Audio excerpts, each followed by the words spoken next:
Okay, if I can have everyone's attention. We can have everybody's attention before we get started. I want to recognize Congressman Alford from the great state of Missouri to say the Pledge of Allegiance and a short prayer. Well, let's start with a prayer, Chairman. Dear God, we just thank you for providing us a place and a manner and a time and to conduct the business of this nation. I thank you for our chair and our ranking member for the guidance and leadership they provide each day in this committee.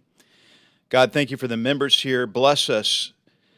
Give us strength, courage, wisdom, and discernment as we move forward for the American people. And God, I just thank you for our small businesses. Thank you for the men and women who roll up their sleeves, who empty their wallets, who spend time with their families, who dedicate their lives, basically, to starting a small business. And I just ask that every decision we make here, every rule we put forward, or bill we put forward as we're doing today, it's your will and your guidance to help those families succeed in America. Through Christ I pray. Amen. I pledge allegiance to the flag of the United States of America and to the republic for which it stands, one nation, under God, indivisible, with liberty and justice for all. Good job, man. See you. The committee will now come to order. A quorum is present. Without objection, the chair is authorized to declare a recess of the committee at any time. As required by the House rules, a copy of the legislative measures have been made available to members and the public at least 24 hours in advance. Pursuant to Committee Rule 13 and House Rule 11, all votes will be rolled to the end of the meeting. I now recognize myself for opening remarks. Good morning again to everyone, and I welcome today's markup, where we'll be discussing 9 bills that address the various needs of our nation's small businesses. I'm going to be speaking on each of the bills we bring up today in greater detail, so I want to keep my opening statement brief and just highlight a few points. When I took over as the chairman of this committee, I wanted to bring my private sector experience to the forefront, and I employ hundreds of people back home in Texas at my car dealerships, and almost all of them work on commission. It incentivizes them to work hard and take ownership of what they are selling. This was the inspiration behind one of the bills we were marking up today, and I want to thank our colleague, Chairman Lukemeyer, for a lot of his input on this very thing. This was the inspiration behind one of the bills we're marking up today, to put America on Commission Act of 2024. This bill creates a whistleblower program that will align the incentives of the public and the government to help achieve the shared goal of holding criminals that took advantage of the government lending programs during the COVID-19 pandemic accountable. When Congress passed the Pandemic Assistance Program, there was a need to strike the balance between getting money out quickly and having appropriate fraud mitigation tools in place. There was always the assumption that we would be able to catch the fraudsters on the back end. However, as the Inspector General shared with the committee, he knew this would lead to a disaster, and the after-action reports show he was correct. There has been an estimated $200 billion in fraud in the SBA pandemic programs, and the OIG has a 100-year backlog, to get through all of these cases. This is not an issue that can simply be fixed by throwing money at the existing problem. We need something that will speed up the process. That is where this bill will come into play. By creating this new whistleblower program within the SBA, the Inspector General will receive a higher quality information that will lead to more and quicker convictions. Whistleblower programs have been proven to be effective in many other agencies, such as the IRS and the SEC, and I'm confident that this bill will lead to more convictions of COVID fraud when we look to replicate it at the SBA. I will have more to say on this bill when it's brought up later today, but I want to thank the staff on both sides of the aisle for making this bill a reality. And in closing, I'd like to thank our members for bringing all of the bills forward for consideration in today's markup. Every piece of legislation we're going to look at today is the product of hearings at our oversight efforts that we have conducted, and I am proud to see our committee activity being turned into legislation that will make Main Street even stronger. With that, I look forward to today's markup, and I yield to the distinguished ranking member from New York, Ms. Velasquez. Thank you, Mr. Chairman, for holding this markup today. I plan to lend my support to the 9 bills we are considering. They make important improvements to the contracting programs at SBA codified the Office of Native American Affairs, takes a good first step on child care, and works to recover fraudulent pandemic funds. This committee has a long tradition of working together to get things done for small businesses, and I appreciate Chairman Williams and his staff for their efforts to work with us. I would like to also commend the members of the committee to put differences aside and improve SBA programs for small businesses. Small business growth has proven resilient in uncertain times. Since President Biden took office, 16 million Americans have filed to start new businesses, and more than 14 million jobs have been created. Our nation's 33 million small businesses play an important role in driving our nation's economy, and I'm committed to supporting entrepreneurs as they create good-paying jobs in our local community. Thank you, Mr. Williams, for joining forces with me on behalf of small businesses, and I look forward to a productive markup. I yield back. Yields back. And does any other member seek recognition for the purpose of making an opening statement? Okay, if none, seeing none, we will now move to the consideration of the first bill. The first bill we will mark up is H.R. 5450, the Enhancing Competition and Contracting Orders Act, introduced by Representatives Skelton and Salazar. The clerk will report. H.R. 5450, to amend the Small Business Without Act. objection, H.R. 5450 is considered as read and open for amendment. The bill's sponsor, Ms. Skelton, has an amendment in the nature of a substitute at the desk. The amendment has been pre-distributed to all members, and the clerk will report the amendment. Amendment in the nature of a substitute to H.R. 5450, offered by Ms. Without Skelton. objection, the amendment is considered as read, and the substitute will be considered base text of the bill for the purpose of amendment. I now recognize the bill's sponsor, Ms. Skelton, for her statement. Thank you so much, Mr. Chair. I'm proud to speak on behalf of my bill, the Enhancing Competition in Contracting Orders, which is co-sponsored by my wonderful colleague, Congresswoman Salazar. The job of this committee is to foster small business growth, which means uplifting small businesses from historically underutilized business zones, hub zones, and ensuring that they can compete and continue contributing to the American economy. My district in Michigan is home to several hub zones where businesses who qualify for the program are eligible for certain contracting opportunities, including contract set-aside, sole source awards, and price evaluation preferences. My bill would provide additional clarification to federal agencies on how and when to apply price evaluation preferences to hub zones. Currently, the hub zone price evaluation preference is not widely used because some agencies have incorrectly interpreted that the preference does not apply to orders. As the federal government increasingly drives its spending through indefinite delivery and indefinite quantity contracts, significant opportunities for hub zone small businesses are being lost because the hub zone price evaluation is not being applied in the award of orders. Importantly, the price evaluation preference language in the Small Business Act is broad and does not exclude orders.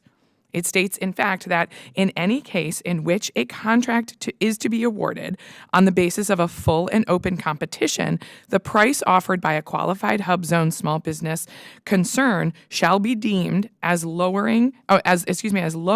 than the price offered by another offeror. End quote.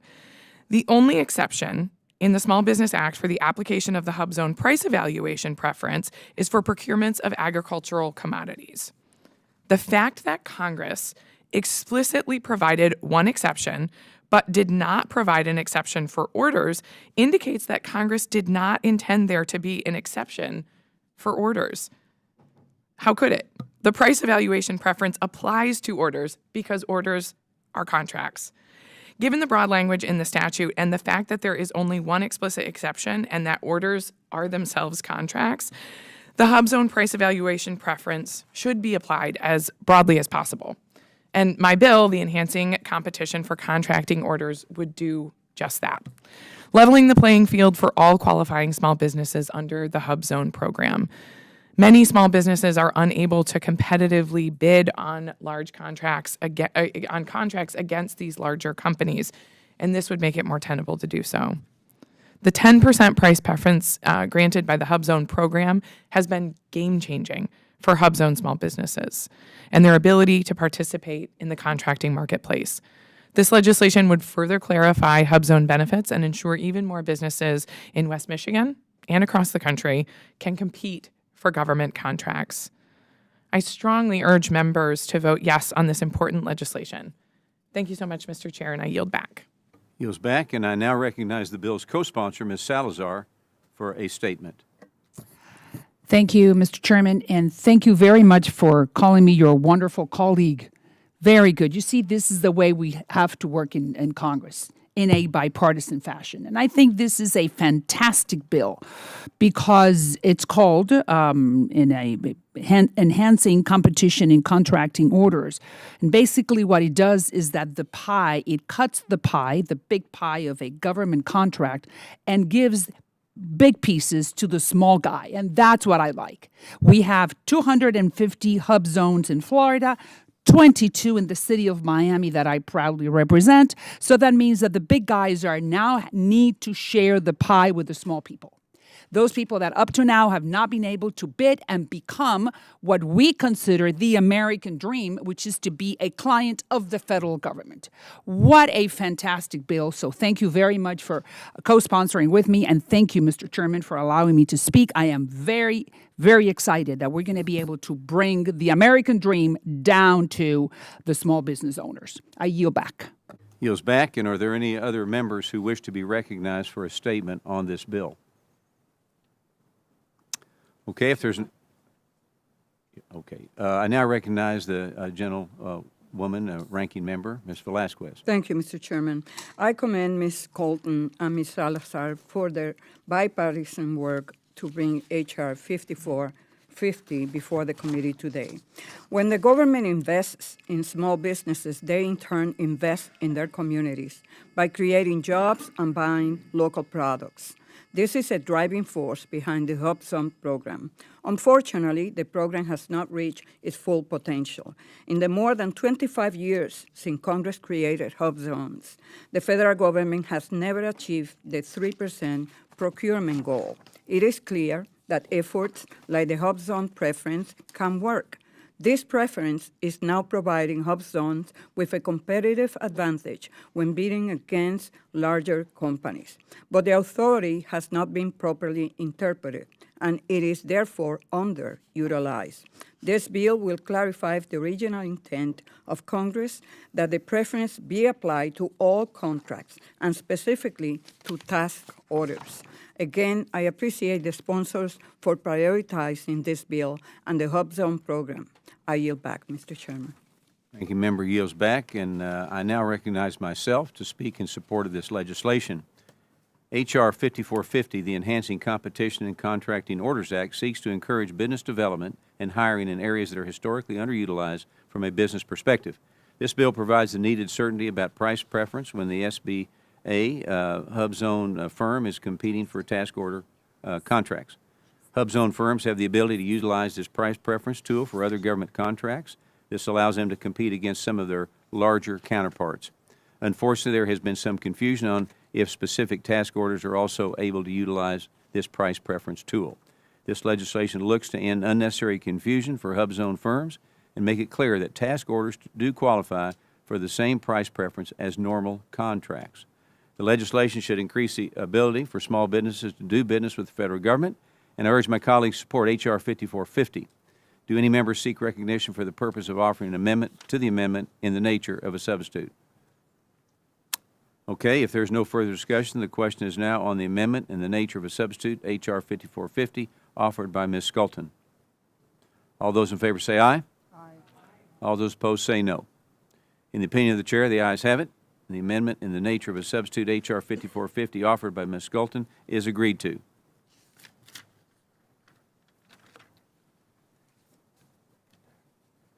Okay, the question is now on favorably reporting H.R. 5450 as amended to the House. All those in favor say aye. Aye. Opposed? In the opinion of the chair, the ayes have it, and H.R. 5450 is amended as agreed and ordered favorably to the House. The next bill we will mark up is H.R. 6591, the Encouraging Success Act, introduced by Representatives Elsie and Tanadar, and the clerk will report. H.R. 6591, to amend Section... Without objection, H.R. 6591 is considered as read and open for amendment. The bill's sponsor, Mr. Elsie, has an amendment in the nature of a substitute at the desk. The amendment has been pre-distributed to all members, and the clerk will report the amendment. Amendment in the nature of a substitute to H.R. 65... Without objection, the amendment is considered as read, and the substitute will be considered base text of the bill for the purpose of amendment. I now recognize the bill's sponsor, Mr. Elsie, for an opening statement. Thank you, Mr. Chairman. I'd like to thank Mr. Thanadar for joining me on this bill. Thanks for allowing us to mark up H.R. 6591, the Encouraging Success Act. The amendment in the nature of a substitute is a technical correction by striking language on page 3, line 5 in the original bill. Retained is the cut-go language stating no additional amounts are authorized to be appropriated to carry out this act or the amendments made by this act.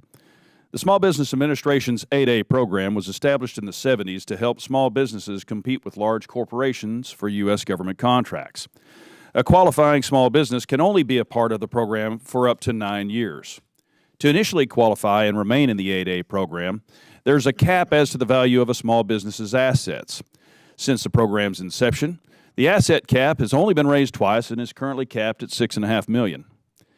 That asset threshold is set through SBA-determined regulation, and the law does not outline any process of when or how the SBA should reassess the threshold to remain in line with market changes. Unfortunately, because the requirements to initially qualify for the program or remain in it haven't kept up with market changes, the cap is set to a level at which a small business is disadvantaged to compete in the open market at the end of the 9-year program. The SBA's slow-to-change attitude with the asset cap can limit the success of an 8A small business. With the threat of being graduated out of the 8A program, small business owners must decide whether their firm's growth is worth being removed from the program.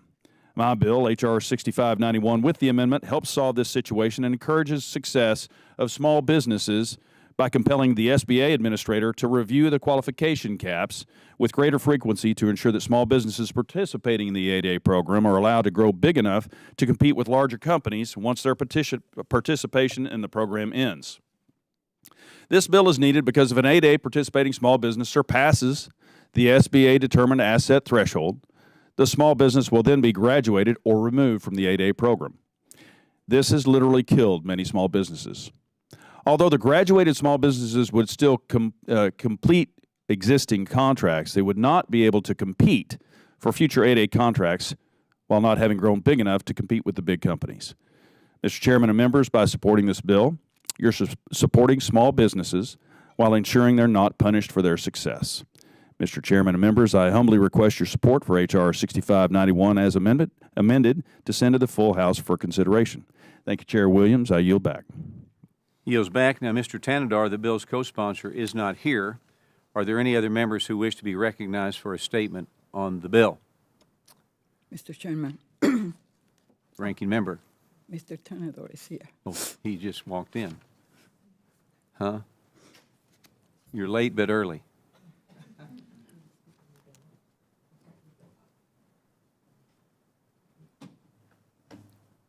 So, Mr. Tanadar, I recognize you as the bill's co-sponsor for an opening statement.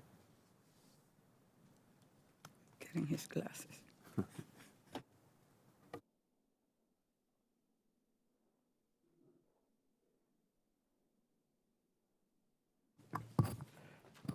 Good morning, and thank you, Mr. Chair.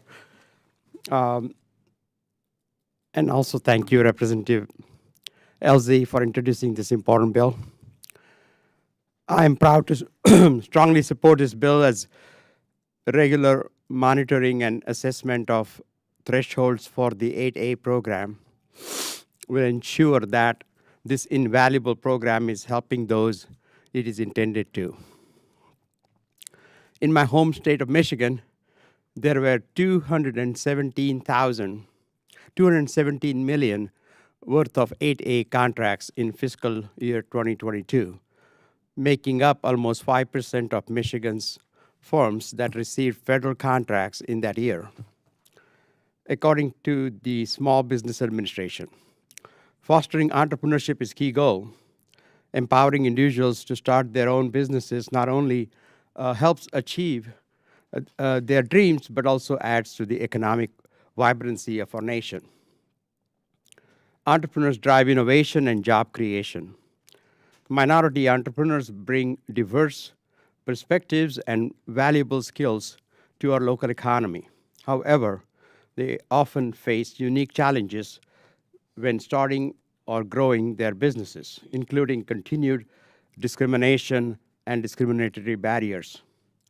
The 8A program helps address these challenges by providing access to resources, mentorship, and federal contract assistance to the minority community. This supports not only helps minority and immigrant-owned businesses thrive, but also enriches our district by contributing to its cultural and economic diversity. It's a win-win.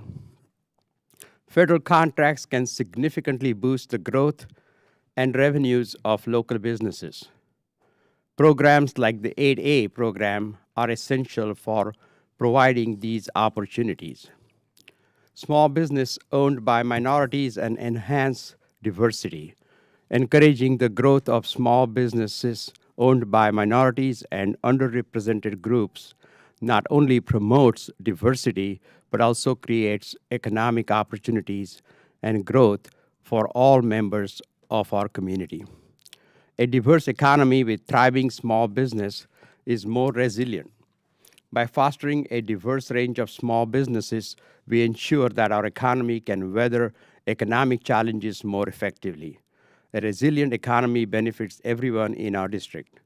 In conclusion, the support and encouragement of minority-owned small businesses through continued refinement of the 8A program not only benefits the entrepreneurs, but also contributes to the overall well-being and prosperity of our community. I urge all members to support this bipartisan bill. As a serial entrepreneur, Mr. Chair, I have been benefited by small business and small business programs. One of the small business program 504, which helped me grow my business. And this is, I have experienced in firsthand what these programs can do to help minorities, immigrants, and others to start small businesses, create jobs. So I strongly urge support for this. And I yield back. Yields back. Are there any other members who wish to be recognized for a statement on the bill? Mr. Chairman. Yes, ma'am. I refer to the ranking member on her statement. Thank you, Chairman Williams, and thank you to Representatives Elsie and Tenedor for their work on H.R. 6591, which will require SBA to regularly update the thresholds for determining economic disadvantage. This bill is designed to help keep the 8A program relevant and current, and that is needed.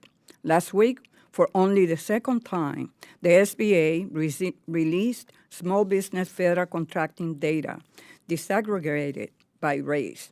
While I applaud the SBA for releasing it, I and many of my colleagues on the committee asked them to do it. The data shines a bright light on the inequities in our federal procurement system. It highlights the need to prioritize and protect programs like the 8A program that assist minority business owners who have been subject to discrimination. Seeing that minority-owned businesses do not receive a fair share of contracting dollars does not come as a surprise. We know that discrimination persists and creates barriers. In fact, the Department of Justice annually compiles a report on discrimination and discriminatory barriers faced by women and minority business owners in government contracting. It is compelling, and Mr. Chairman, I ask unanimous consent to insert that into the record. This bill is a productive step designed to ensure that minority business owners can succeed and thrive in the 8A program and the federal marketplace. That is why I'm pleased to support it, and I urge my colleagues to support as well.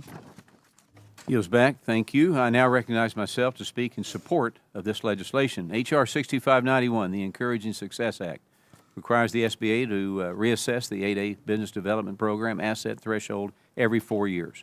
The SBA 8A program allows certain small businesses to compete for valuable contracting opportunities. Small businesses can participate in the program for 9 years. However, there are certain circumstances where a firm will be removed from the program. One of these if the owner's assets reach a certain threshold, essentially punishing a business owner for their success.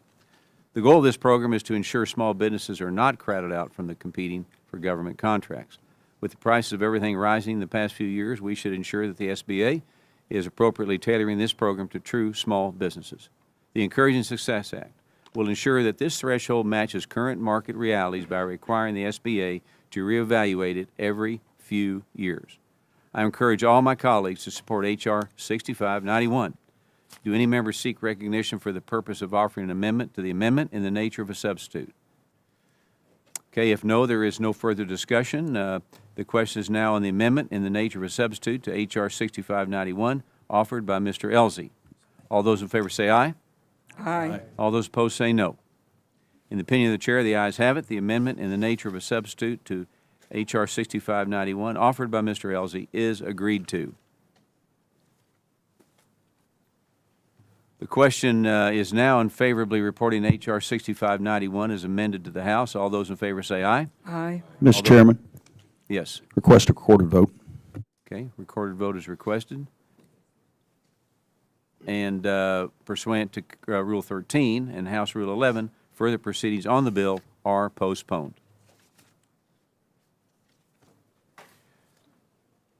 Next is consideration of H.R. 7102, the Native American Entrepreneurial Opportunity Act.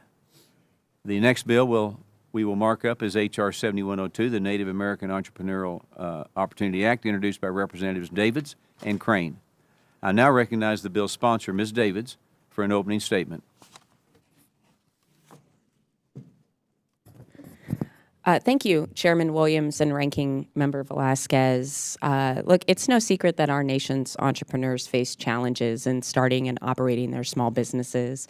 I can attest that these challenges are often more pronounced in tribal communities. Native Americans are twice as likely to live in poverty than other Americans. This affects their ability to use their savings and assets to finance a small business, to access credit, and to undertake just a general risk of entrepreneurship. Also, these business owners face geographical barriers with longer distances for supply deliveries, lack of reliable broadband and telephone service. These long distances have also made it harder for Native American entrepreneurs to network, to find mentors, to reach their consumer base, and ultimately it reduces their chances of success. Native entrepreneurs also frequently face bigger challenges in attracting private investment and accessing federal contracting opportunities. We really must do everything that we can in our power to find solutions to these challenges, to level the playing field for tribal small businesses, and to boost our overall economy. Currently, the U.S. Small Business Administration Office of Native American Affairs does work diligently to connect Native business owners with entrepreneurial development, with lending and procurement programs. However, the SBA currently lacks a congressional mandate for this office, limiting the capacity for the office to do the work that it needs to do, and leaves it vulnerable to challenges or changes from one administration to the next. This is why we really need to advance my Native American Entrepreneurial Opportunity Act. This bill codifies the SBA's Office of Native American Affairs into federal law and establishes an assistant administrator role to oversee the operations and report directly to SBA leadership. It also directs the office to report to Congress on its success or maybe challenges in Indian country. Native-owned entities employing over 300,000 Americans are vital drivers for our national economy, which is why these tribal businesses deserve a seat at the table to advocate not only for the challenges, as I mentioned earlier, but also for their successes and their achievements. I do want to thank Congressman Crane for his partnership in introducing this bill, and I absolutely encourage my colleagues to support the Native American Entrepreneurial Opportunity Act and vote in favor of successful entrepreneurship in tribal communities. With that, I yield, Mr. Chairman. Yields back. I now recognize the bill's co-sponsor, Mr. Crane, for an opening statement. Thank you, Mr. Chairman. I'm proud to co-lead H.R. 7102, which officially establishes the Office of Native American Affairs under the Small Business Administration. I want to thank my colleague, Representative Davis, for your leadership and the opportunity to work in a bipartisan way. Tribal entrepreneurs face complex hurdles when it comes to running a business. This can come in the form of property rights questions, tax implications, regulatory burdens, and lending opportunities, to name a few. Entrepreneurs should have the flexibility to start a business on a reservation just like anywhere else. But in reality, the federal government has created barriers to enter the market. Tribal communities could especially benefit from specialized expertise SBA offers to assist business owners in navigating the unique complexities of running a business on a reservation. I am hopeful that passing this bill will bring attention to these complexities, as this office will ensure tribal businesses are not overlooked.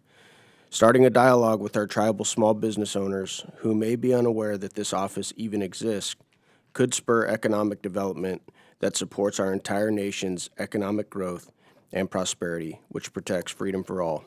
Thank you, Mr. Chairman. I yield back. Yields back. And are there any of the members who wish to be recognized for a statement on this bill?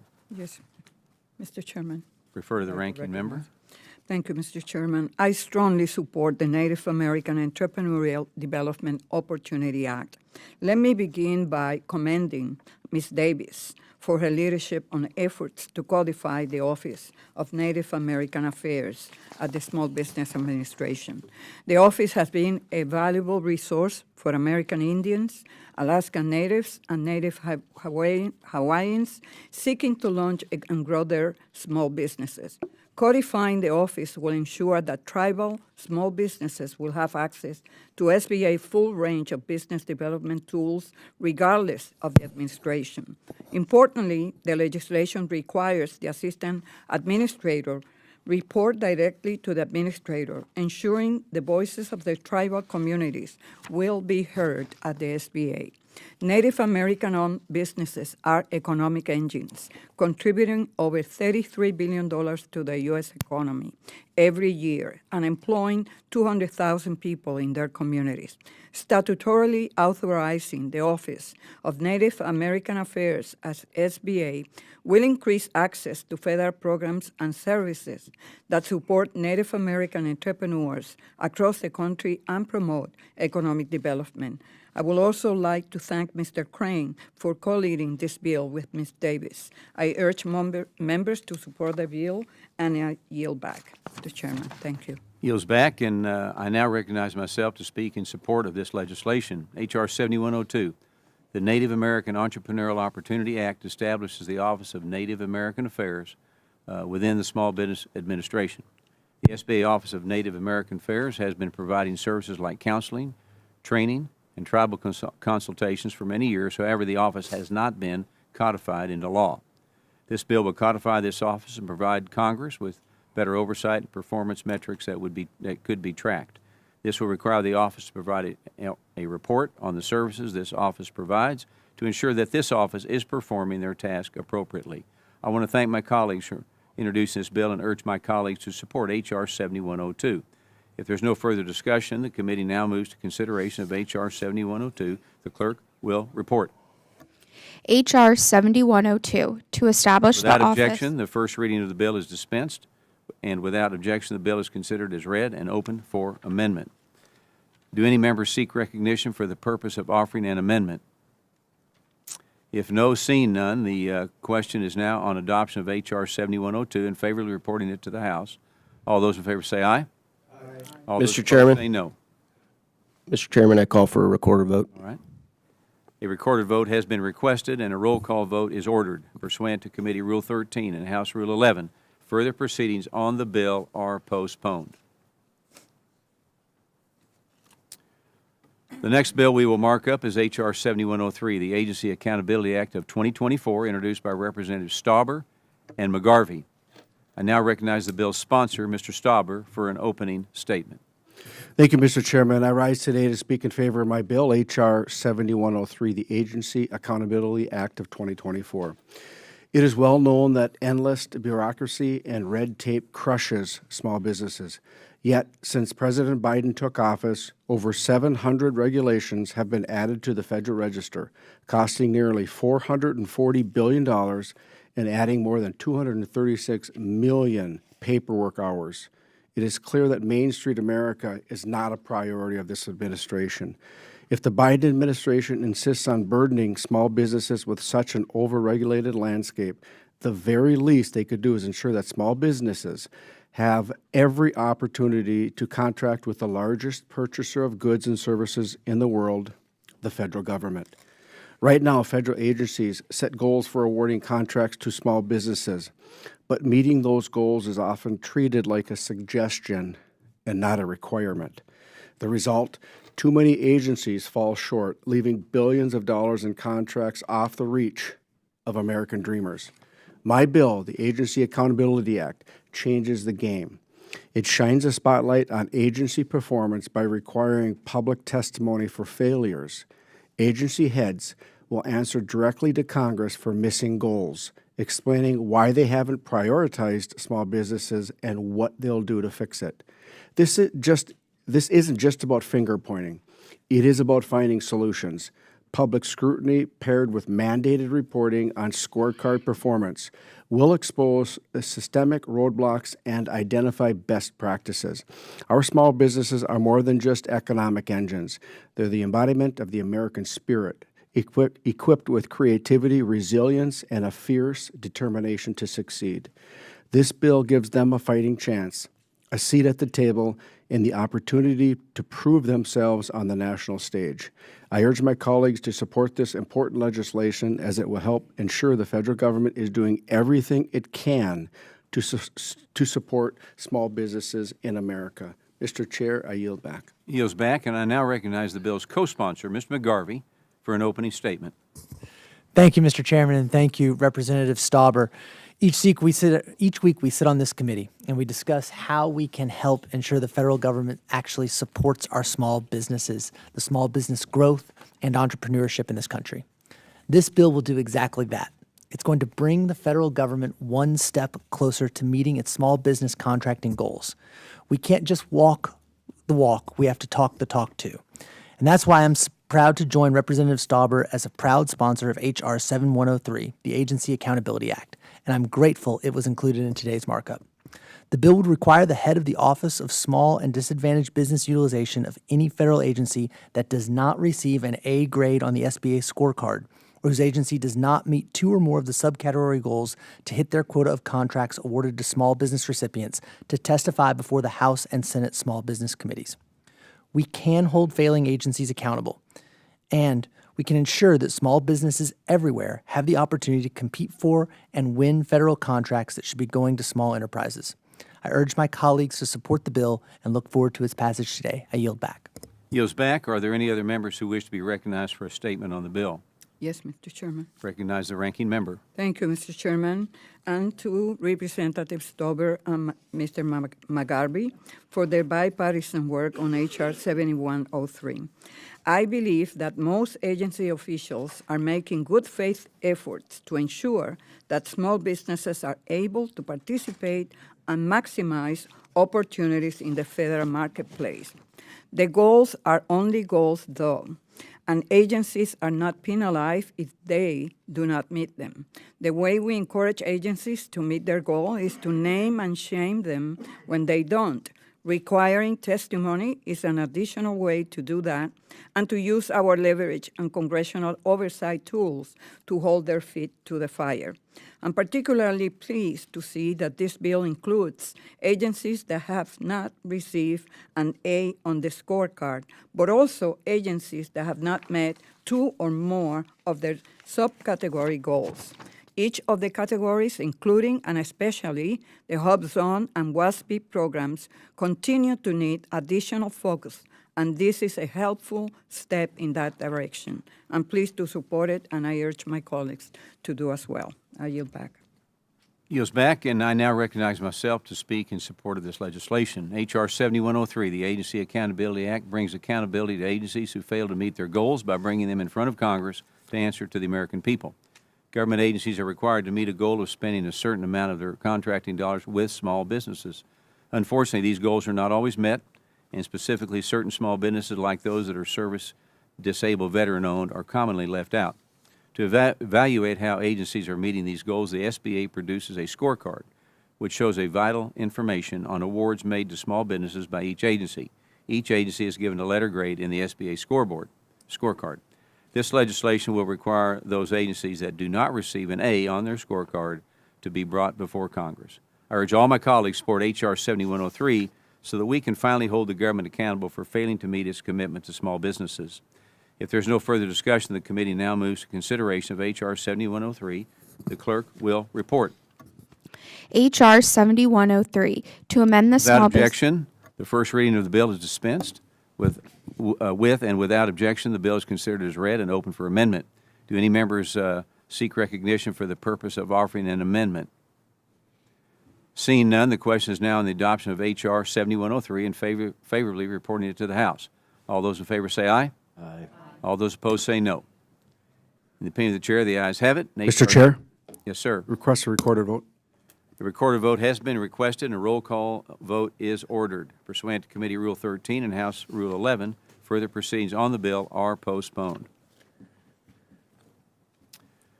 The next bill we will mark up is H.R. 6156, the Child Care Small Business Insight and Improvement Act of 2023, introduced by Representative Landsman, Molinaro, and Musser. The clerk will report. H.R. 6156, to require the administrator. Without objection, H.R. 6156 is considered as read and open for amendment. The bill's sponsor, Mr. Landsman, has an amendment in the nature of a substitute at the desk. The amendment has been pre-distributed to all members. The clerk will report the amendment. Amendment in the nature of a substitute to H.R. Without 60. objection, the amendment is considered as read, and the substitute will be considered base text of the bill for the purpose of amendment. I now recognize the bill's sponsor, Mr. Landsman, for an opening statement. Thank you, Mr. Chairman, and to my Republican colleagues who helped us put this bill together, Congresswoman Letlow, and of course here, Congress members Molinaro, Musser. The Child Care Small Business Insight and Improvement Act is an important step in lifting up and supporting child care providers, which are uniquely special and uniquely important small businesses. They help children as they are developing, and they help families so that they can work. They are, as it's been said, the workforce behind the workforce.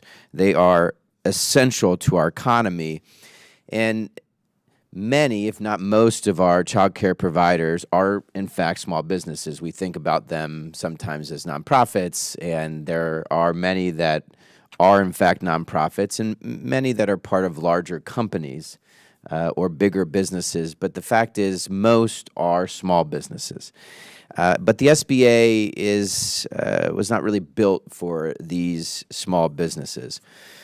This bill will change that. It assesses the needs of our child care small businesses. It looks at the resources that the SBA currently provides. But most importantly, it starts to tackle the gaps, what the SBA could be doing to lift up and support our child care small businesses, and the leadership within the SBA that would be needed to implement the recommendations. So I'm grateful for the bipartisan support for our child care small businesses, the workforce behind our workforce, and with that, I yield back. Yields back. I now recognize the bill's co-sponsor, Mr. Musser, for an opening statement. Thank you very much, Mr. Chairman. And I thank my colleague, Mr. Landsman, for his leadership. For parents in the workforce, access to reliable and affordable child care is not just a convenience, it is a necessity. It enables parents to focus on their careers, contribute to the economy, and pursue their entrepreneurial aspirations with the confidence that their children are in safe hands. Entrepreneurs face unique challenges in balancing the demands of building a successful business and caring for their families. access to reliable and affordable child care can make all the difference, allowing entrepreneurs to concentrate on their businesses while providing a secure environment for their children's development. In talking with many small businesses, particularly as of late, and local chambers in my district, such as Mr. Bob Carl, he's president of the Schuylkill County Chamber.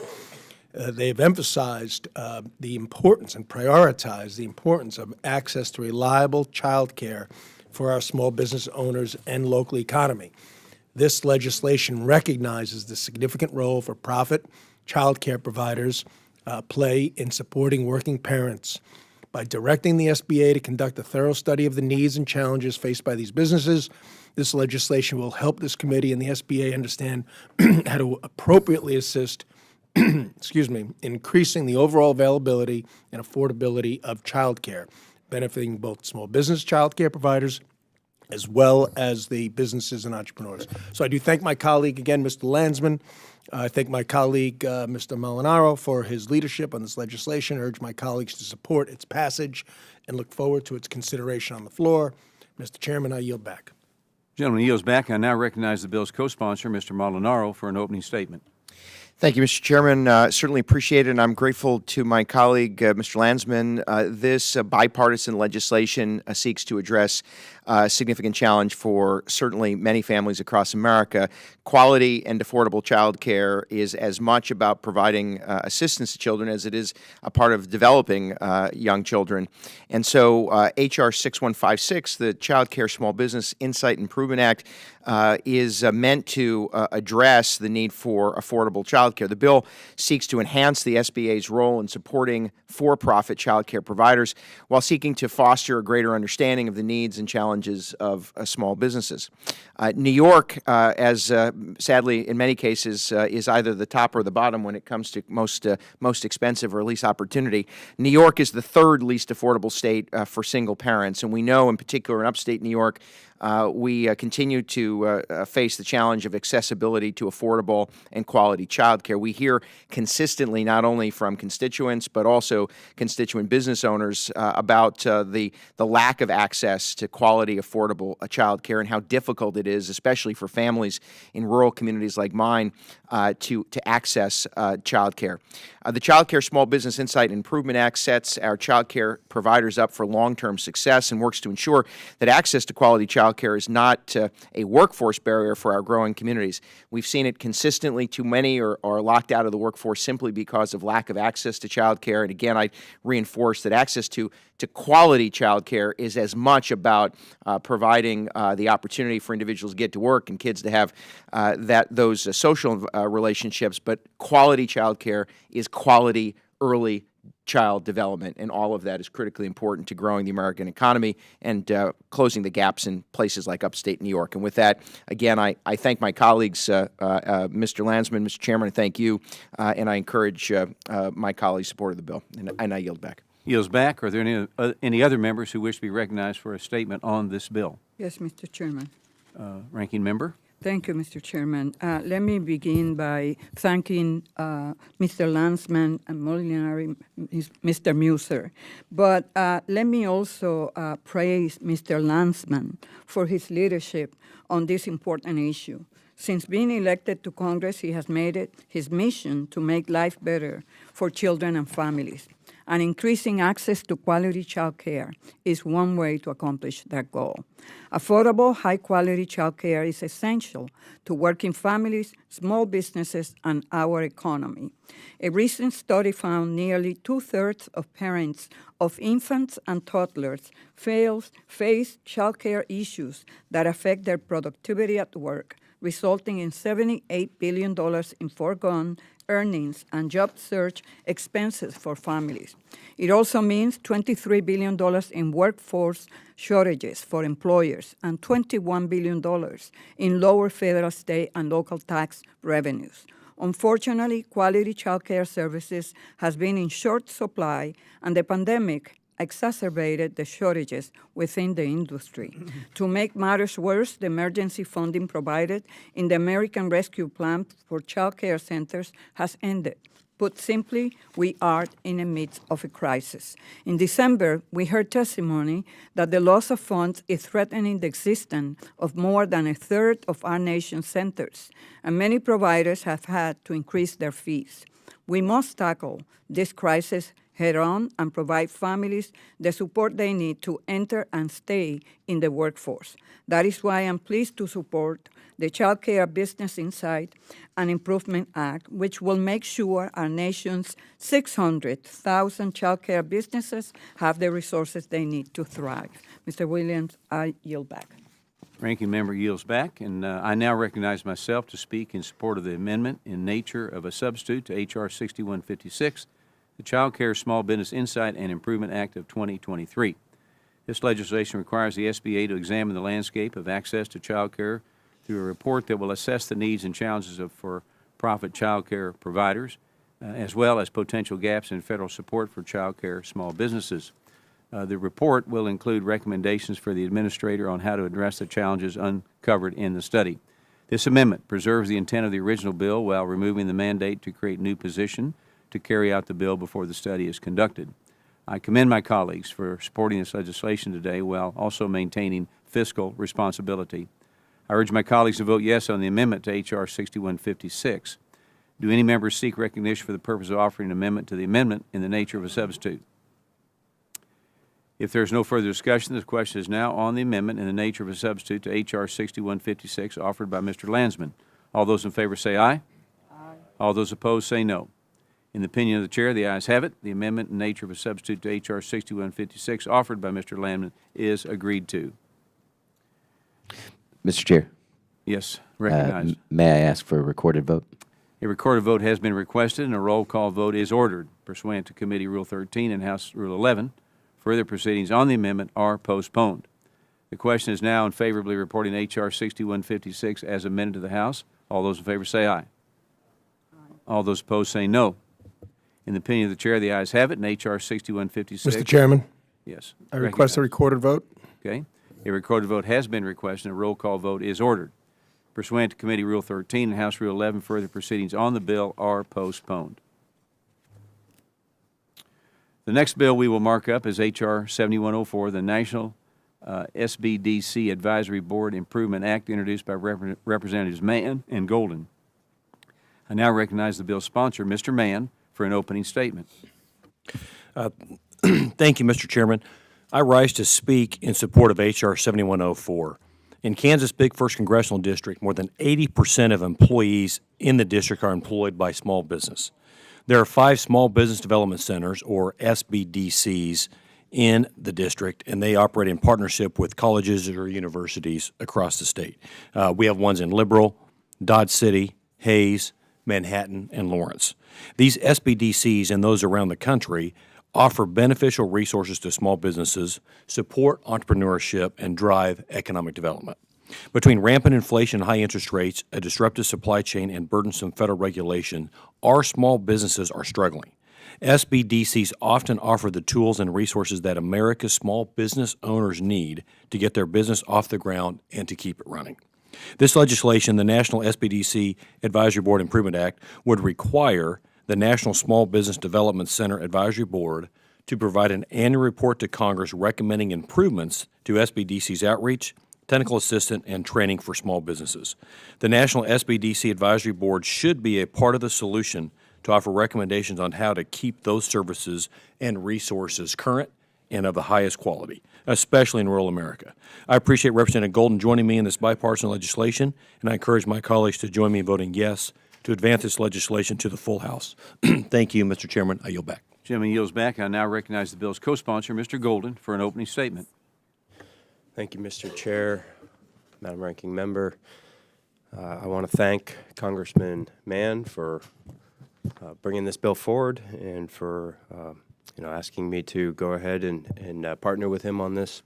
In the interest of time, I will simply say that I am strongly supportive of the work of small business development centers and take seriously the responsibility of this committee and Congress to have good oversight of taxpayer-funded programs.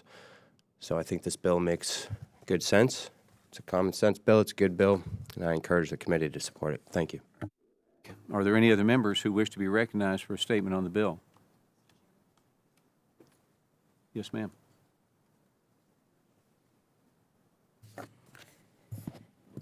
Thank you, Chairman. And I would just like to speak in support of the National SBDC Advisory Board Improvement Act.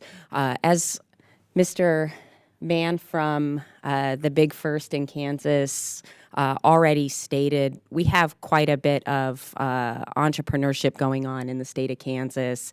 I know certainly the SBDCs in our state, including the one in the 3rd District at Johnson County Community College, works closely with the folks in Lawrence and other places in the state, and just wanted to thank my colleagues for bringing this bill up in a bipartisan way. I think this is a great example of the ways that we can work together to improve the entrepreneurial pursuits of the folks in our communities. So I speak in support of the bill and encourage my colleagues to support it here and on the House floor. I yield. Yields back. Are there any other members who wish to be recognized for a statement on the bill? Mr. Chairman. Ranking member.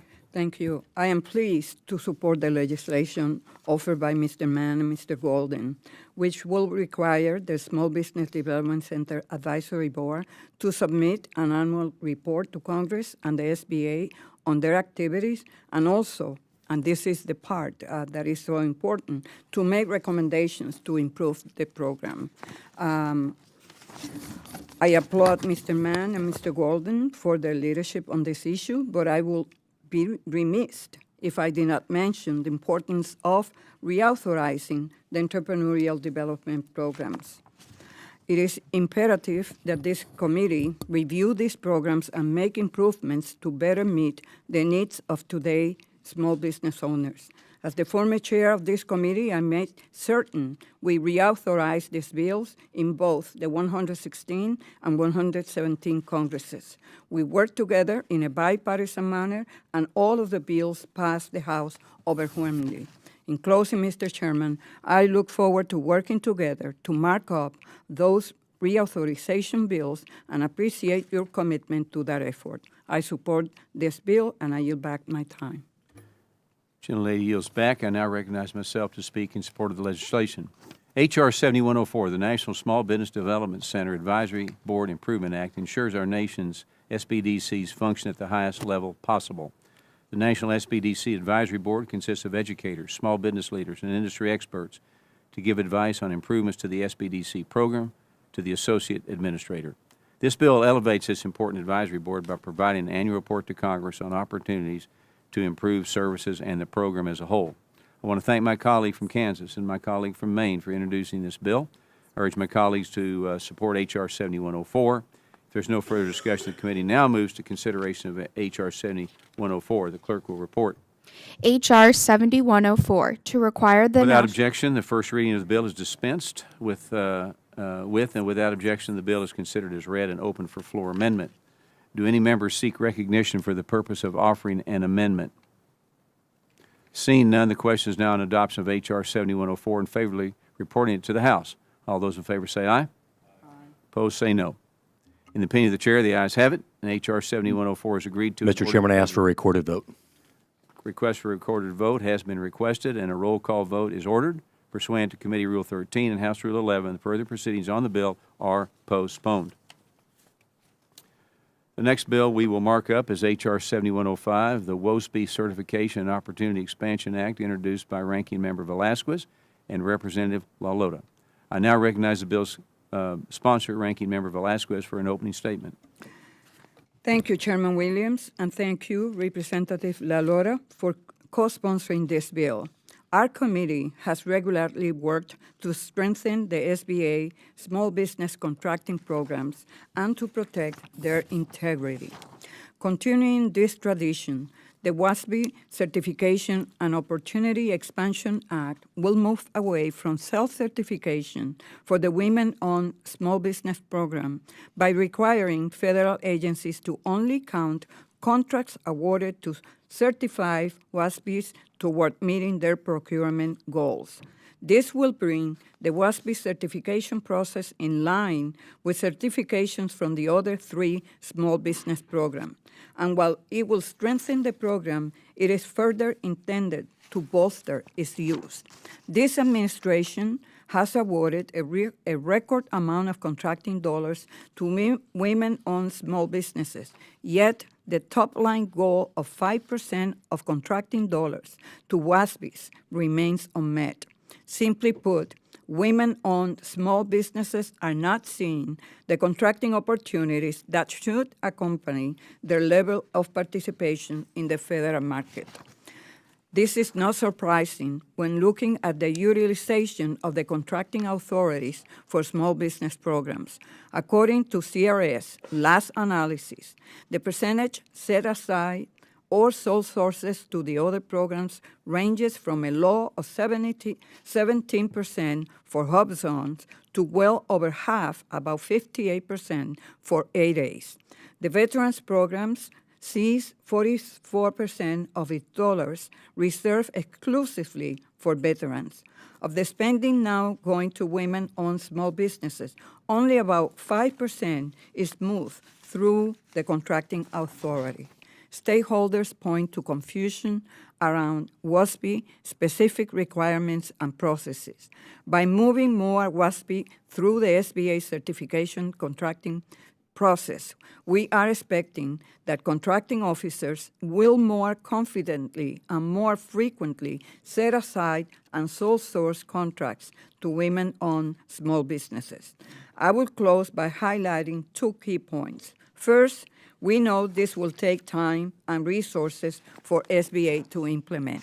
I appreciate the chairman's willingness to work with us to provide sufficient time, and in doing so, we expect that WOSBs will not be penalized if SBA faces delays. Second, the WOSB program is unique in its use of third-party certifiers, and those third-party certifiers charge fees.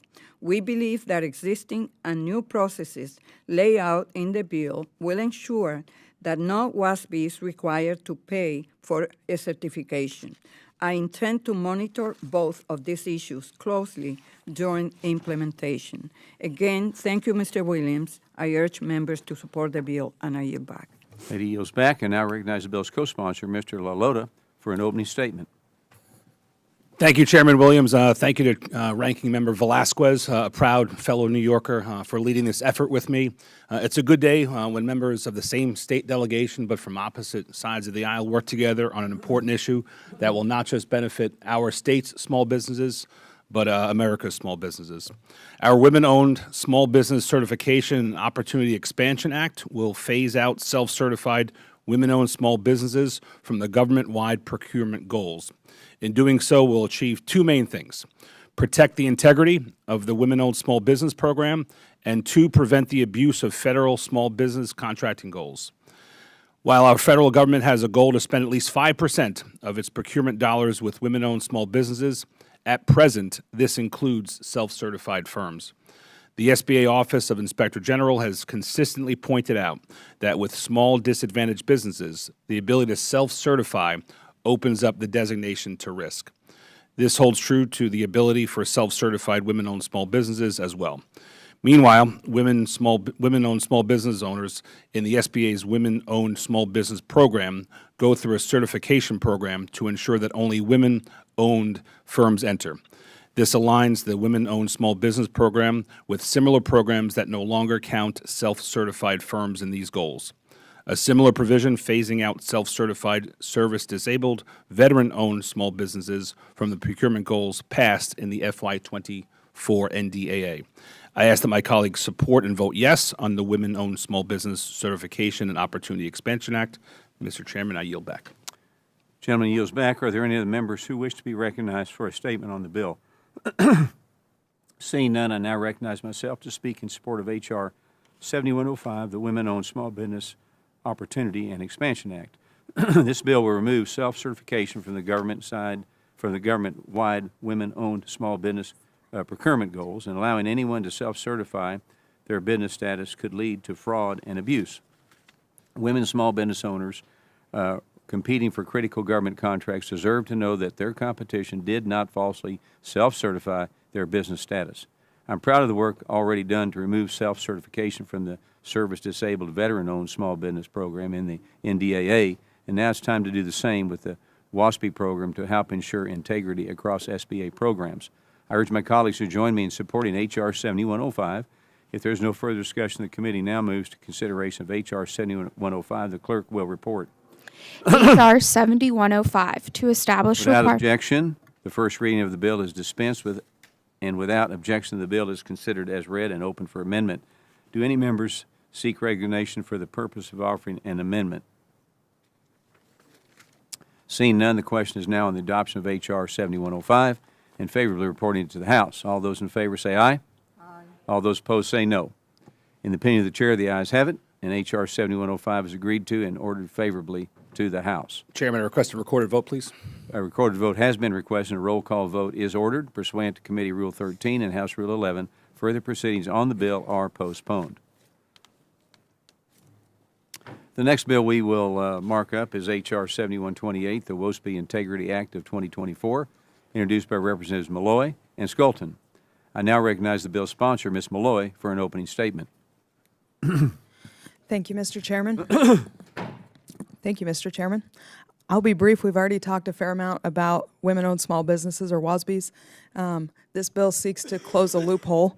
The SBA Inspector General found that while the SBA certifies that firms are women-owned, the SBA does not have procedures in place to verify size, and this bill will close a loophole that allows women-owned businesses that are not small businesses to use the resources that have been set aside for women-owned small businesses. It cleans up the process and makes sure that the resources that we've set aside to support women who are trying to enter the marketplace are, in fact, going to women in small businesses who are entering the marketplace. I represent Utah. Utah's the home to a lot of women who are entrepreneurs, and I want to make sure that they can compete and succeed. And in order to make that happen, we've got to level the playing field and make sure these programs are operating the way they were intended to. With that, I yield back. Yields back. I now recognize the bill's sponsor, Ms. Skelton, for an opening statement.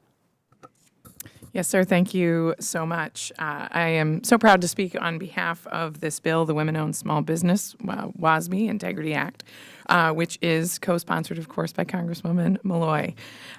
Women working together. Happy to see it. Women in particular have been a driving force behind America's economic rebound from the COVID-19 pandemic, creating about half of new businesses for the third year in a row. To that end, it's incumbent on us to continue to find ways to support them. I strongly believe that one of the easiest ways to do this is by streamlining the bureaucratic process required when registering as a women-owned small business with the SBA. That's why I'm so proud to support this bill that would require the SBA or third-party certifiers to certify that an applicant meets the SBA's size standards as a small business for participation in the WOSB program. By incorporating this certification at the beginning of the registration process, WOSBs will be able to spend their time running their business instead of defending their legitimacy and being forced to engage in lengthy battles with the competing companies that challenge the contracts they earn in the federal marketplace. As the ranking member on the Small Business Committee on Contracting and Infrastructure, I look forward to continuing to find solutions that lighten the bureaucratic burden of running a women-owned small business in America. I urge members to vote yes on this important legislation. Thank you, Mr. Chair, and I yield back the remainder of my time. Yields back. Are there any members who wish to be recognized for a statement on this bill? Mr. Chairman? Yes, ranking member. Thank you. I really appreciate this bill's sponsors, Representatives Malloy and Skelton, for their work to bring it before us today. The SBA's IG has routinely highlighted what it believes is a discrepancy in SBA implementation of the WOSB program. Like all small business contracting programs, WOSBs must meet a number of criteria for participation, including that the firm is owned and controlled by women, it is certified, and it is small, among others. The IG has stated that implementation of the size requirement is and I quote, inconsistent with the statutory requirement. The purpose of this bill is to clarify that we expect SBA to have a process similar to the other contracting programs when reviewing WOSB applicants. The OIG report states that they acknowledge, and I quote, that a size determination is a specific process and is not recommending SBA perform size determinations for each applicant. The legislation mirrors that language to clarify the intent. With that, I support this bill, and I ask for a yes vote. Thank you, Mr. Chairman. I yield back. Yields back. I now recognize myself to speak in support of H.R. 7128, the Women-Owned Small Business Integrity Act. This bill will ensure that women small businesses, owners, and the SBA's Women-Owned Small Business Program do not have to worry about a large firm in misrepresenting themselves as a small business when they enter the program. Self-certification in the SBA contracting programs presents a major concern, as the committee has heard directly from witnesses in our hearings. Unfortunately, the SBA does not have processes and procedures in place to verify that WOSB applicants are in fact women-owned small businesses. This is a missed opportunity by the SBA to ensure that only small businesses are entering the program and WOSB participants are not competing with fraudulent actors. I urge my colleagues to support H.R. 7128, the WOSB Integrity Act, and take this step to prevent fraud and abuse. If there's no further discussion, the committee now moves to consideration of H.R. 7128. The clerk will report. H.R. 7128, to establish Without requirements. objection, the first reading of the bill is dispensed with and without objection, the bill is considered as read and open for amendment. Do any members seek recognition for the purpose of offering an amendment? Seeing none, the question is now on the adoption of H.R. 7128 in favor of reporting it to the House. All those in favor say aye. Aye. All those opposed say no. In the opinion of the chair, the ayes have it, and H.R. 7128 is agreed to and ordered favorably to the House. Mr. Chair, Recognized. I request a recorded vote. Recorded vote has been requested, and a roll call vote is ordered pursuant to Committee Rule 13 and House Rule 11. Further proceedings on the bill are postponed. The next bill we will mark up is H.R. 7129, the Put America on Commission Act of 2024, which I introduced along with many of my colleagues on this committee. I now recognize myself to speak in support of this legislation. H.R. 7129, the Put America on Commission Act of 2024, will maximize recovery efforts of fraudulent pandemic loan funds by incentivizing everyday Americans to submit information on fraudulent loans in exchange for a commission. This bill will establish the Office of Whistleblower Awards within the SBA to pass along tips to the Office of Inspector General and credible evidence of pandemic loan fraud submitted by the public. If that information leads to a final conviction, the office will then disperse award money to eligible whistleblowers. The need for this bill was demonstrated during our committee hearing last year, where we examined the SBA Inspector General's estimate that over $200 billion in taxpayer money was given out to bad actors through PPP, EIDL, and other COVID-19 funding programs by the SBA. This accounts for nearly 20% of all pandemic lending, and it is totally unacceptable. One thing became particularly clear is that in that hearing was that whistleblowers could serve as the key to uncovering this unprecedented amount of fraud. The newly established Office of Whistleblower Awards will be led by one staffer to coordinate tips to the SBA Inspector General for investigation. Uniquely, the cost of the office's operations and the whistleblower awards are fully funded by the recovered fraudulent loan amounts, which are deposited into the Whistleblower Award Fund. The office will sunset at the conclusion of the final investigation under the expiration of the statute of limitations for pandemic loan fraud. Lastly, the bill provides authority to the SBA to seek a separate civil monetary penalty against convicted fraudsters, which must also be deposited to the Whistleblower Award Fund. Any unused monies in the Whistleblower Award Fund are mandated to be returned to the general fund. In the private sector, commission works. This bill will look to bring this common practice to help bring accountability to these individuals that chose to defraud the taxpayers during a global pandemic. I greatly appreciate the work that the Office of the Inspector General has done thus far to uncover the extent of the fraud, but it is clear that more work must be done to do the American people what they need to have done, and also small businesses. I'm proud to put forward this piece of legislation that will hold fraudsters accountable and recoup the billions of dollars stolen from the taxpayers. I urge my colleagues to vote yes on H.R. 7129. Are there any of the members who wish to be recognized for a statement on this bill? Seeing none, I would Oh, Mr. Lukemeyer, sorry. Yes, sir. Thank you, Mr. Chairman. I appreciate your hard work on this bill, and you and I have been talking about this for a long time, and I think you articulated some of the problems and, and ways that we can deal with this. You know, the Inspector General did his job. He did the job of going through the files, seeing what the problem is, and showing us how large it was. Now it's our job, SBA's job, to fix it. SBA doesn't want to do it. They think they can't do it, which is, in my judgment, I don't believe that, but if they can't do it, then maybe we need to help them. And so if that's the case, then this bill is a way to do that. It's a way to take back, well, first target the dollars that are taxpayer dollars. They're not the government dollars, they're taxpayer dollars, our dollars that we're supposed to be overseeing, and then have SBA go find them, DOJ go find them, whoever, and however this is going to work.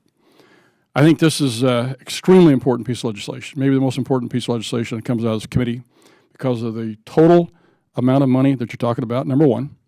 And number two, the principle that if you owe money to the government, we're not going to write it off. We're going to ask you to pay it back just like every single business in this country, when they do, but are an individual, when you take out a loan, when you take something from somebody and you commit to pay it back, you pay it back. That is a principle that has to be maintained. And this bill will help do that. Mr. Chairman, again, sincerely thank you for your hard work on this. I look forward to supporting it and urge my colleagues to do as well. With that, I yield back. I now recognize Representative Musser for Pennsylvania for 5 minutes. Thank you, Mr. Chairman. Okay, So we've discussed in detail in multiple hearings this year the SBA's Inspector General estimate that $200 billion of pandemic loan dollars were potentially obtained fraudulently.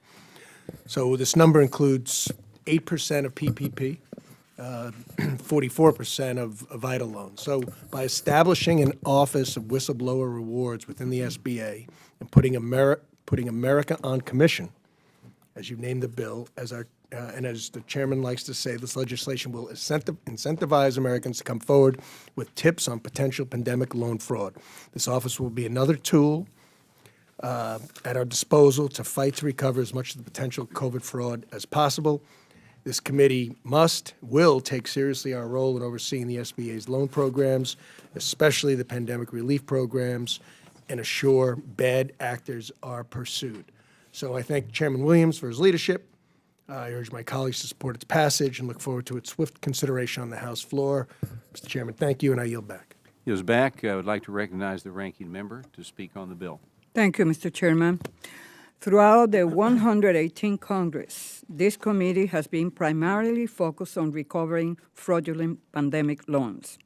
I share your commitment, and that is why I led efforts along with Congressman Lukemeyer to extend the statute of limitations for fraud in the EIDL and PPP programs.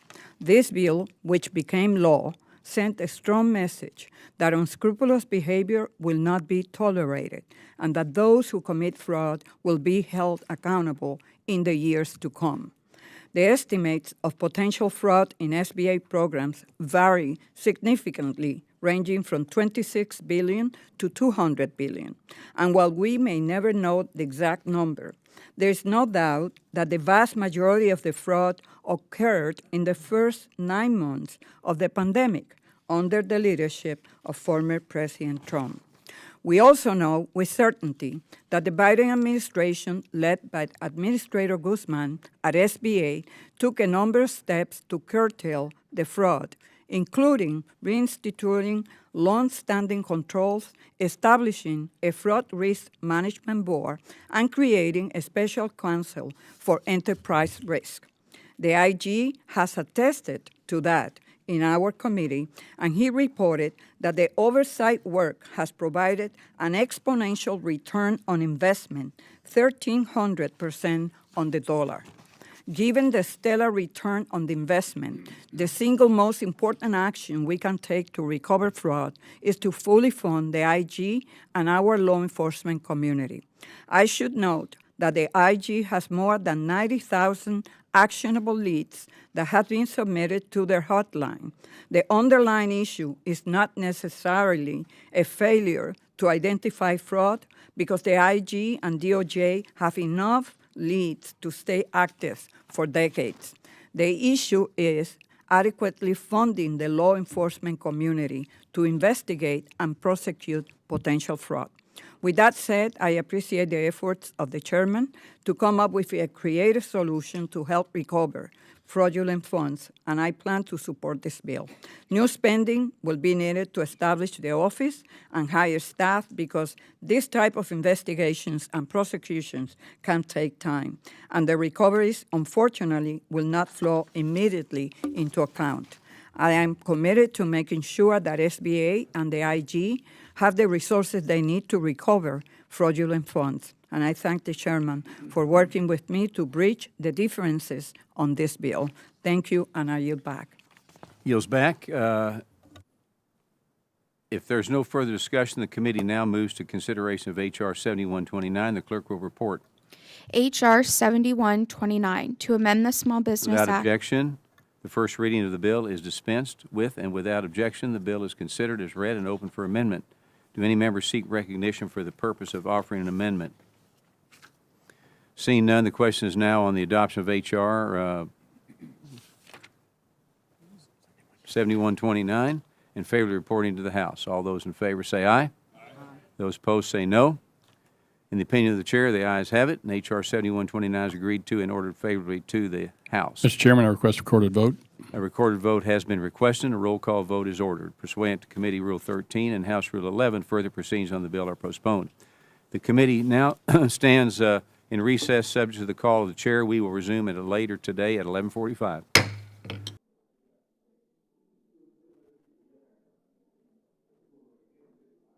Okay, if I can have everybody's attention, the committee will now come to order. Without objection, the request for a recorded vote on the agreeing to the amendment in the nature of a substitute for H.R. 6156 is withdrawn, and the amendment in the nature of a substitute offered by Mr. Landsman is agreed to. The committee will now resume consideration of the bills on which roll call votes were requested and postponed. We will start with H.R. 6591. The question now is on adopting H.R. 6591 as amended and ordering it favorably reported to the House. The clerk will call the roll. Mr. Lukemeyer. Yes. Mr. Lukemeyer votes aye. Mr. Stauber. Aye. Mr. Stauber votes aye. Mr. Muser. Aye. Mr. Muser votes aye. Ms. Van Dyne. Aye. Ms. Van Dyne votes aye. Ms. Salazar. Aye.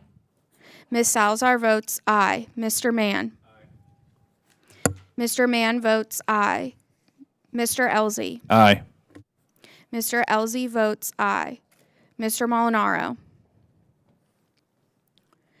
Mr. Alford. Aye. Mr. Alford votes aye. Mr. Crane. Mr. Crane votes aye. Mr. Bean. Mr. Bean votes aye. Mr. Hunt. Mr. Hunt votes aye. Mr. Lalota. Mr. Lalota votes aye. Ms. Malloy. Mr. Golden. Yes. Mr. Golden votes aye. Mr. Mfume. Mr. Mfume votes aye. Mr. Phillips. Mr. Landsman. Aye. Mr. Landsman votes aye. Mr. McGarvey. Ms. Glusenkamp-Perez. Ms. Glusenkamp-Perez votes aye. Ms. Skolton. Mr. Tanadar. Aye. Mr. Tanadar votes aye. Ms. Chu. Ms. Chu votes aye. Ms. Davids. Ms. Davids votes aye. Mr. Pappas. Ranking Member Velasquez. Aye. Ranking Member Velasquez votes aye. Chairman Williams. Aye. Chairman Williams votes aye. Mr. Chairman? Yes. Mr. Chairman, how am I recorded? Who said that? Mr. Molinaro. Molinaro, okay. The other Italian from New York. Mr. Molinaro is recorded as not voted. I vote yes. Mr. Molinaro votes aye. Okay, are there any other members who have not voted or wish to change their vote? Seeing none, the clerk will report.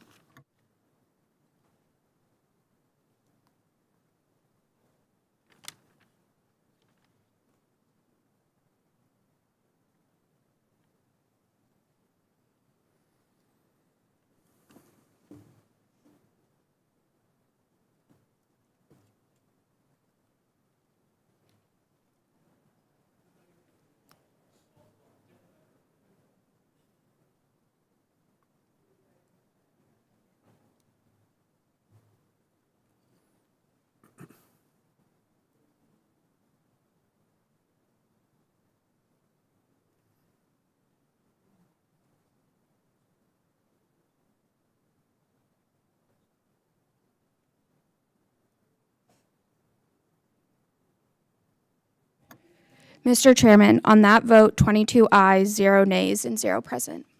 The motion is agreed to, and H.R. 6591 is amended as adopted and will be reported favorably to the House.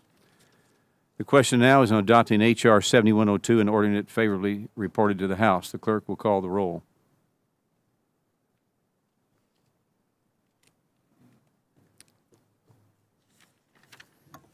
Mr. Luetkemeyer.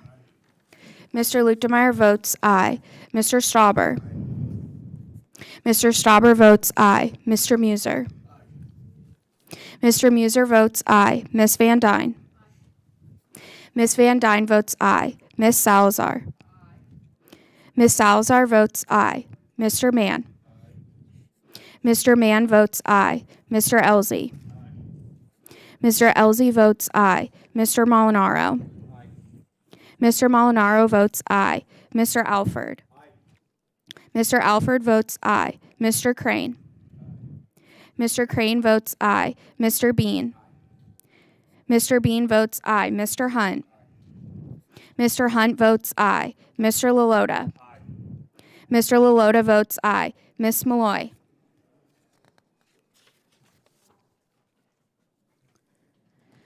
Mr. Golden. Mr. Golden votes aye. Mr. Mfume. Mr. Mfume votes aye. Mr. Phillips. Mr. Landsman. Mr. Landsman votes aye. Mr. McGarvey. Ms. Gluesenkamp-Perez. Ms. Gluesenkamp-Perez votes aye. Ms. Skolton. Mr. Tanadar. Aye. Mr. Tanadar votes aye. Ms. Chu. Ms. Chu votes aye. Ms. Davids. Ms. Davids votes aye. Mr. Pappas. Ranking Member Velasquez.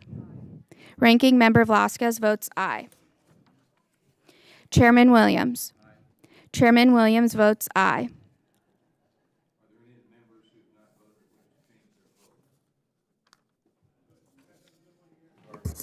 Which should be recorded as an aye vote, Mr. Chairman. Mr. McGarvey votes aye.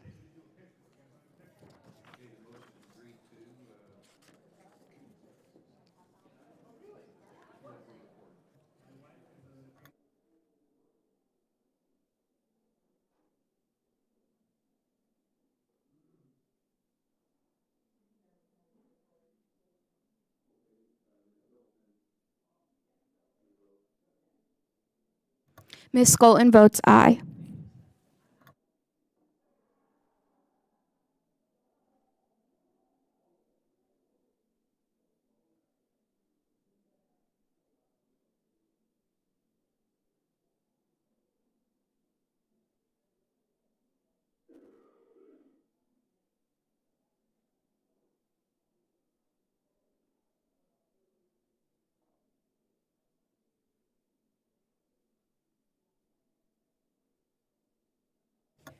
Mr. Chairman, on that vote, 24 ayes, 0 nays, and 0 present. Okay, the motion is agreed to, and H.R. 7102 is adopted and will be reported favorably to the House. The question now is on adopting H.R. 7103 and ordering it favorably to the House. The clerk will call the roll.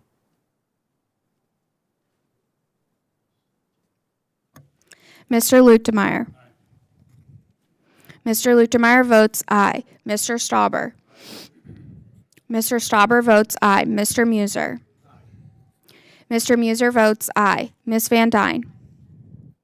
Ms. Van Dyne votes aye. Ms. Salazar. Ms. Salazar votes aye. Mr. Mann. Mr. Mann votes aye. Mr. Elzey. Mr. Elzey votes aye. Mr. Molinaro. Mr. Alford. Mr. Alford votes aye. Mr. Crane. Mr. Crane votes aye. Mr. Bean. Mr. Bean votes aye. Mr. Hunt. Mr. Hunt votes aye. Mr. Lalota. Mr. Lalota votes aye. Ms. Malloy.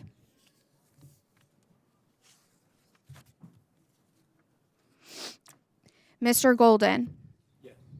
Mr. Golden votes aye. Mr. Mfume. Mr. Mfume votes aye. Mr. Phillips.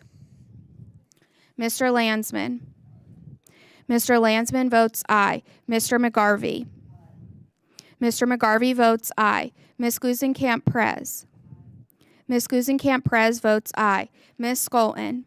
Yes. Ms. Skolton votes aye. Mr. Tanadar. Aye. Mr. Tanadar votes aye. Ms. Chu. Ms. Chu votes aye. Ms. Davids. Ms. Davids votes aye. Mr. Pappas. Ranking Member Velasquez. Aye. Ranking Member Velasquez votes aye. Chairman Williams. Aye. Chairman Williams votes aye. Okay, are there any of the members who've not voted or wish to change their vote? Seeing none, the clerk will report.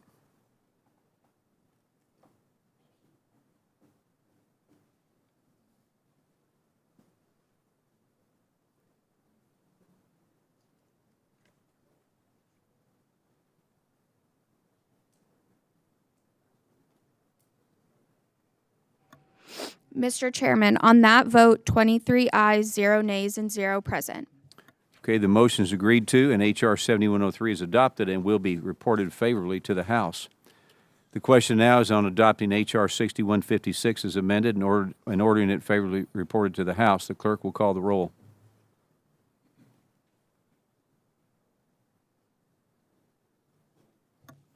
Mr. Luetkemeyer. Mr. Luetkemeyer votes aye. Mr. Stauber. Mr. Stauber votes aye. Mr. Muser. Mr. Muser votes aye. Ms. Van Dyne. Ms. Van Dyne votes aye. Ms. Salazar. Ms. Salazar votes aye. Mr. Mann. Mr. Mann votes aye. Mr. Elzey. Mr. Elzey votes aye. Mr. Molinaro. Mr. Alford. Mr. Alford votes aye. Mr. Crane. Mr. Crane votes aye. Mr. Bean. Mr. Bean votes aye. Mr. Hunt. Mr. Hunt votes aye. Mr. Lalota. Mr. Lalota votes aye. Ms. Malloy.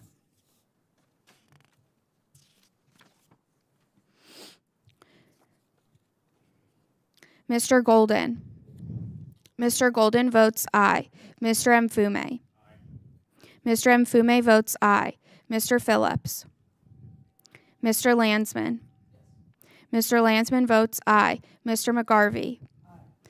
Mr. McGarvey votes aye. Ms. Glusenkamp-Perez. Ms. Glusenkamp-Perez votes aye. Ms. Skolton. Ms. Skolton votes aye. Mr. Tanadar. Aye. Mr. Tanadar votes aye. Ms. Chu. Ms. Chu votes aye. Ms. Davids. Ms. Davids votes aye. Mr. Pappas. Ranking Member Velasquez. Aye. Ranking Member Velasquez votes aye. Chairman Williams. Aye. Chairman Williams votes aye.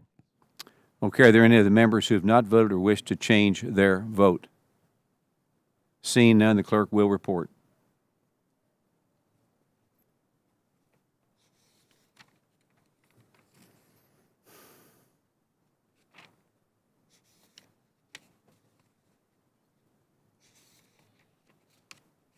Mr. Chairman, on that vote, 23 ayes, 0 nays, and 0 present. Okay, the motion is agreed to, and H.R. 6156 as amended is adopted and will be reported favorably to the House. The question now is on adopting H.R. 7104 and ordering it favorably reported to the House. The clerk will call the roll.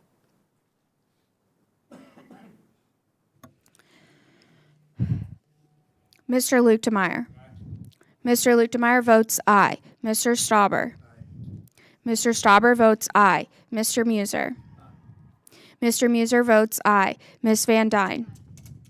Ms. Van Dyne votes aye. Ms. Salazar.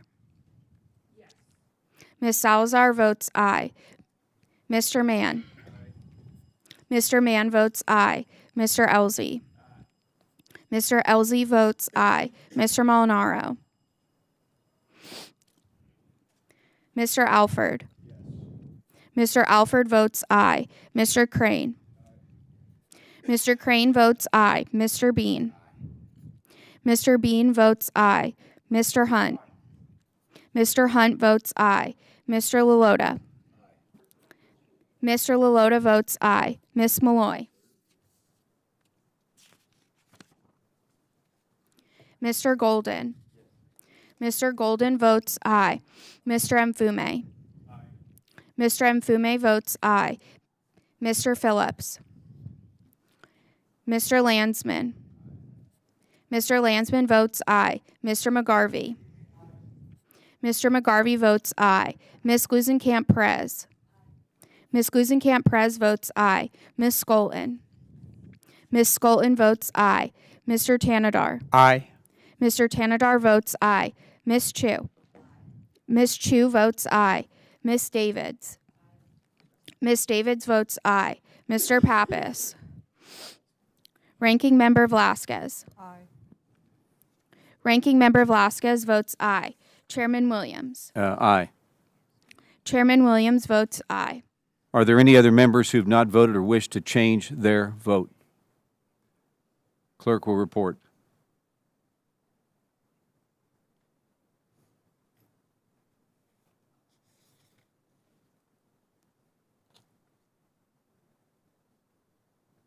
Mr. Chairman, on that vote, 23 ayes, 0 nays, and 0 present. The motion is agreed to, and H.R. 7104 is adopted and will be reported favorably to the House. The question now is on adopting H.R. 7105 and ordering it favorably reported to the House. The clerk will call the roll.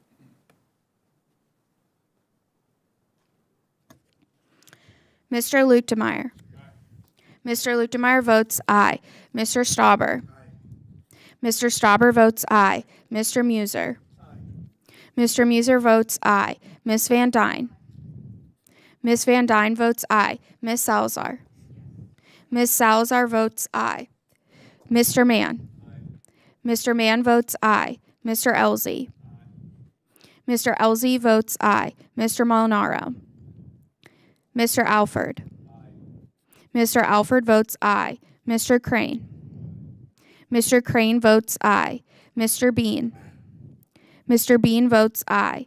Mr. Hunt. Mr. Hunt votes aye. Mr. Lalota. Mr. Lalota votes aye. Ms. Malloy. Mr. Golden. Mr. Golden votes aye. Mr. Mfume. Mr. Mfume votes aye. Mr. Phillips. Mr. Landsman. Mr. Landsman votes aye. Mr. McGarvey. Mr. McGarvey votes aye. Ms. Glusenkamp-Perez. Ms. Glusenkamp-Perez votes aye. Ms. Skolton.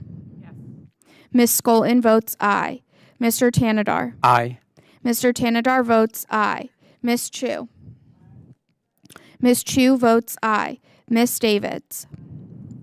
Ms. Davids votes aye. Mr. Pappas. Ranking Member Velasquez. Ranking Member Velasquez votes aye. Chairman Williams. Chairman Williams votes aye. Are there any other members who have not voted or wish to change their vote? Mr. Chairman, Mr. Molinaro votes aye. Mr. Molinaro votes aye.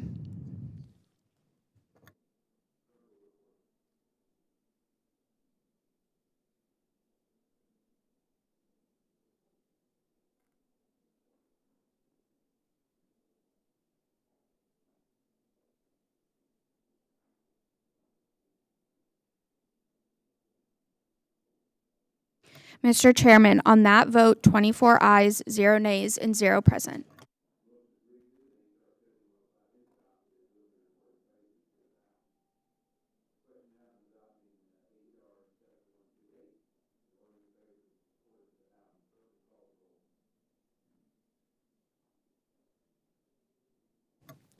Mr. Luetkemeyer. Mr. Luetkemeyer votes aye. Mr. Stauber. Mr. Stauber votes aye. Mr. Muser. Mr. Muser votes aye. Ms. Van Dyne. Ms. Van Dyne votes aye. Ms. Salazar. Ms. Salazar votes aye. Mr. Mann. Mr. Mann votes aye. Mr. Elzey. Mr. Elzey votes aye. Mr. Molinaro. Mr. Molinaro votes aye. Mr. Alford. Mr. Alford votes aye. Mr. Crane. Mr. Crane votes aye. Mr. Bean. Mr. Bean votes aye. Mr. Hunt. Mr. Hunt votes aye. Mr. Lalota. Mr. Lalota votes aye. Miss Malloy.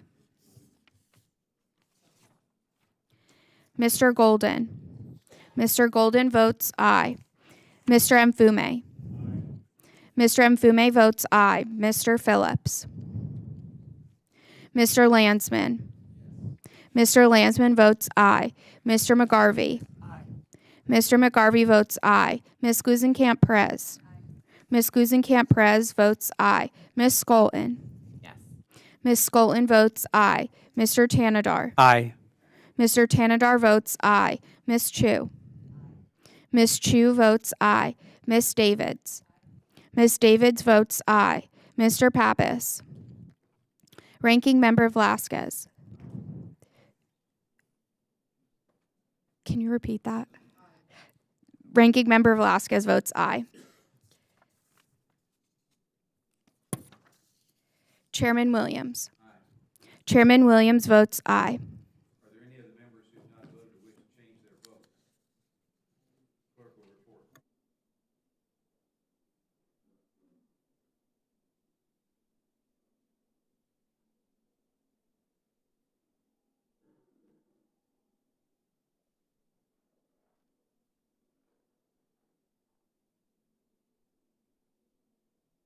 Mr. Chairman, on that vote, 24 ayes, 0 nays, and 0 present.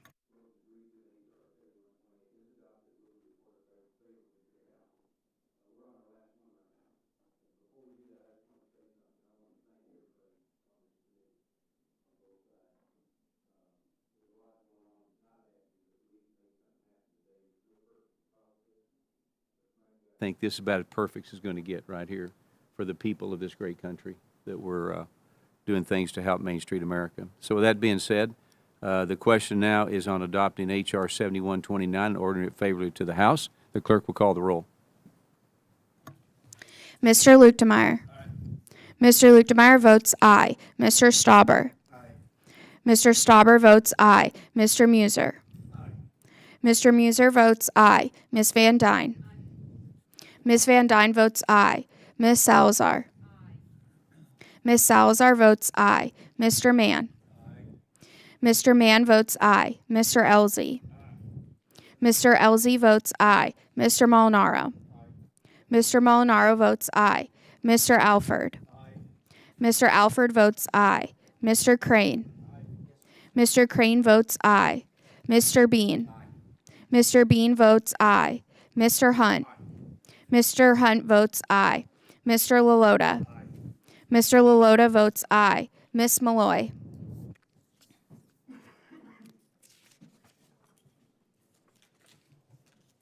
Mr. Golden.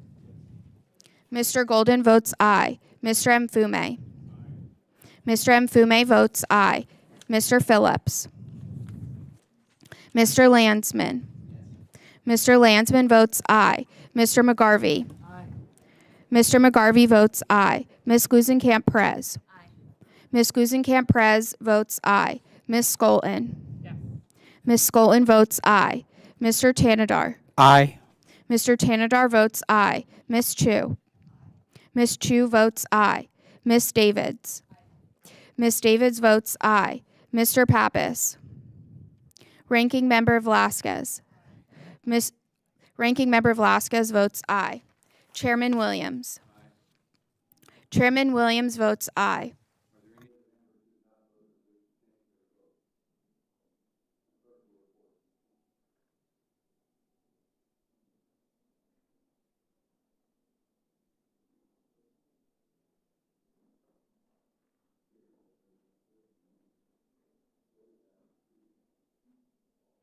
Mr. Chairman, on that vote, 24 ayes, 0 nays, and 0 present.